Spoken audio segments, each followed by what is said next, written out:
Hey, what's going on YouTube? So today I'm going to showcase a 1-bar Oakensoul build for the Stamina Dragonknight, updated for the Firesong DLC patch. This build is capable of pulling over 91k on the parse dummy and is perfect for group content. In the initial setup, I'll be using mythics and trial gear, so this is not a super beginner friendly build, but rather more for endgame players who prefer 1-bar builds. Keep in mind that in the closing thoughts section, there will be a gear alternative section to mix and match sets you may have. Please use these builds as a baseline, as there are many viable gear sets and skills in the game to customize how you want to play. With that being said, here's the build. So starting off in the character sheet, I have 64 points in a stamina and I'm running the Thief Mundus. For the race, we're a Dark Elf. I think Dark Elves have some of the best passives for stamina DPS. For the food, you can run RTM takeaway broth as your primary food. A cheaper and almost just good alternative would be Dubious Cameron Throne. And lastly, if you're parsing or just flat out need more sustain, then lava foot soup and salt rice is always the go-to. For the potions, because we're running Oakensoul, we have access to the major buffs that we'd get running weapon power pots. These are major brutality and major savagery,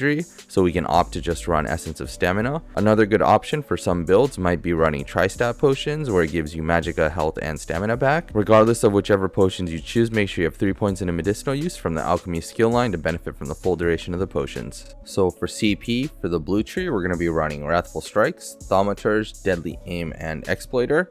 Swap out Exploiter for a crit damage CP, Fighting Finesse, or Backstabber if you need more crit damage and content.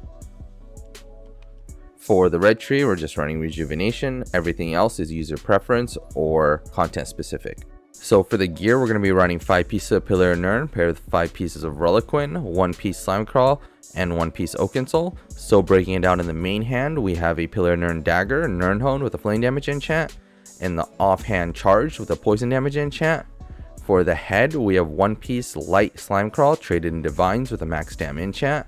For 1 piece of the body, we have Pillar Nirn. This is in Divines with a max dam enchant as well. For the rest of the body, we have 5 pieces of Reliquin, all traded in Divines with max dam enchants.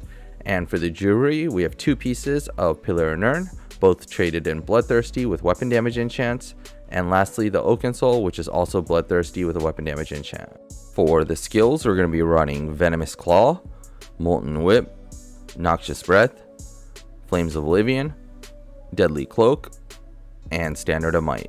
The rotation is super simple, just keep up your dots. These are going to be Venomous Claw, Noxious Breath, Flames of Oblivion, and Deadly Cloak, and then just spam Whip. Whenever your ultimate Standard of Might is ready, you could just drop that whenever. Make sure when you drop your ultimate, your dots are at a good duration so that you can go straight into a whip spam. So for closing thoughts, I did test out Stone Giant. It was about 5k DPS loss, but if your group needs a source of Stone Giant, it does buff everybody's damage, so it wouldn't be a bad option to run. Another thing is, because we're using Whip, our magicka sustain is kind of bad, so I definitely recommend running tri-stat potions just so you can sustain your magicka. And if you need a flex spot, then probably Noxious Breath is going to be your flex spot. Feel free to swap that out for any skill you may need. So for gear alternatives, instead of running just straight Reliquin and Pillar, you can swap it out for some sets. Some notable mentions would be Coral Riptide, although you would have to find a way to burn your stamina down. Sororia and Whirl of Depths could be good front barred. They are light armor, so you'd probably want to front bar it. Berserking Warrior can also be a good set. It comes in heavy armor, so you'd also want front bar. And if you want a budget build, then Order's Wrath and Hunting's Rage are good sets as well. And that wraps up the build explanation section of this portion. As always, thank you for watching my video. If you have any questions or comments, feel free to leave them in the comment section down below, or better yet, come join our Discord. Link is in the description. As a reminder, if this video helped in any way, please help the channel grow by subscribing and liking the video.